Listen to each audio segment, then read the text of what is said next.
How impressive I am. The guy that I'm going to present this to just left the room. So somebody go get Miller. Get this one point out of the way here. Ray Miller won his first feature in the late 90s at Stafford Speedway. I believe he beat Bill Slater. In 1981, he won the Thompson 300. He passed Jeff Bodine with 22 laps to go. 1985, he was a winner at Waterford. Jamie Tomato was second, and a guy named Bugsy Stevens was third. Bugsy won the pole that night, but couldn't keep it, I guess.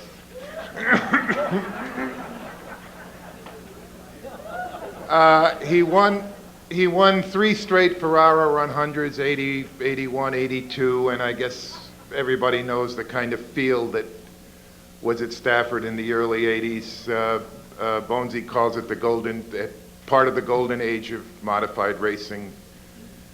And I think there's probably good evidence to that.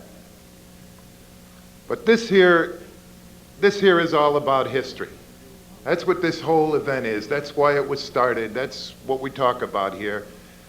And if you want some history, I invite you people to go up to Ray Miller's garage in East Granby. That place literally drips with history. You're like swimming in history. Ray Miller's father was part of the Littell Miller Offie. And I'm Nick, I'm sure you can tell us about the Littell Miller Offie. Now, Jay Miller is driving race cars, Ray's son. And I'm sure when he gets up here, if they ever find him, I'm sure when he gets up here, oh, there he is. I'm sure when he gets up here, he's going to tell you how proud he is of 3 generations of racing coming out of that one garage. And 3 generations, 7 decades maybe, and poor Ray has had to face me chasing him down to do stories, and probably 4 of them.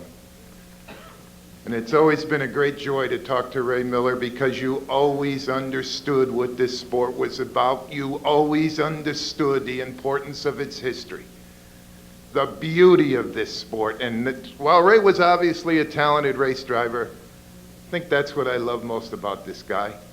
He absolutely is as thankful that he raced as he is justifiably proud.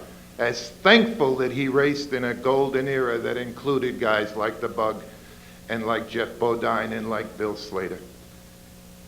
Ray Miller can express things a whole lot better than I. The guy actually went to college, by the way.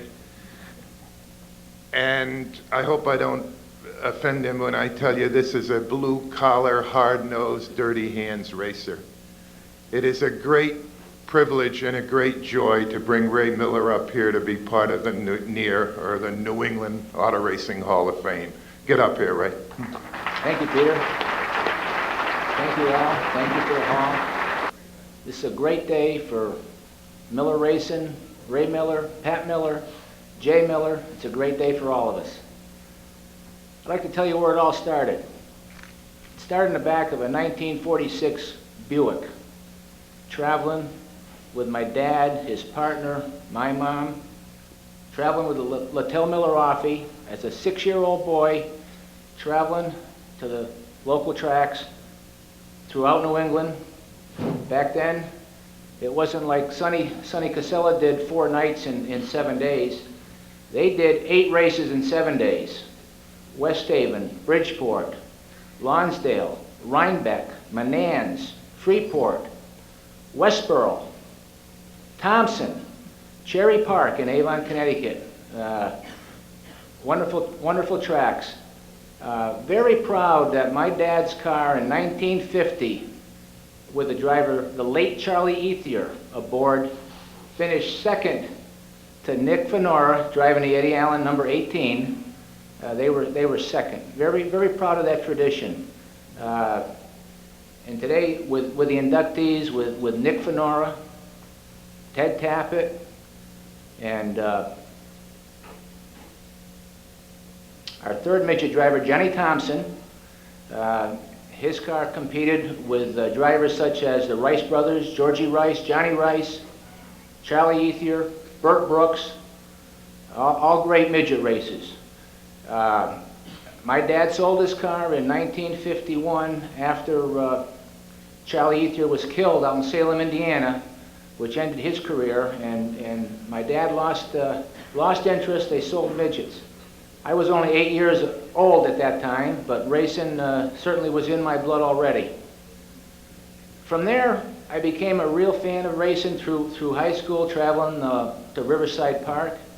Riverside Park back in the 50s and 60s was the heyday for stock car racing. So many champions, so many Hall of Famers went through Riverside Park. I was just so thrilled to watch and knew I wanted to be a driver. I was really kind of unsure of how that was going to happen, but I wanted to be a driver. It was delayed when I went off to college and was successful in finishing my college career and obtaining a degree. But you know, one thing, I was in business. I took business administration in college, but when I got out of college and started building my own car, I bought a lot of parts from Rennie Charland, and let me tell you, that college degree didn't help me one bit when I dealt with Rennie Charland. I'll tell you that. But I wasn't an instant success by a long stretch of the imagination. Starting in 1965 at Plainville Stadium, never won my first feature until 1969 at Stafford. Back then we had the fuel injection, the great days of modified, but that was our first win in 1969.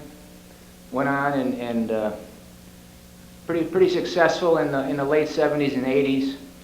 I know I was the same driver, but at one point we put in a Hutter motor and everybody wondered, gee, Ray got a lot better. Well, anybody that's driven a Hutter motor knows what a Hutter motor could do for a man's career.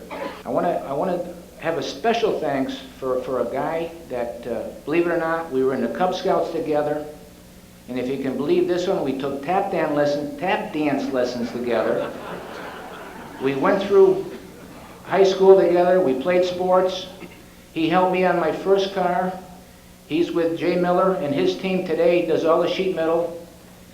He's the gentleman that restored the number 7 coupe that's out on display. Mr. Pete Burhans and his lovely wife Judy. They've just been great, and all that they do is so appreciated.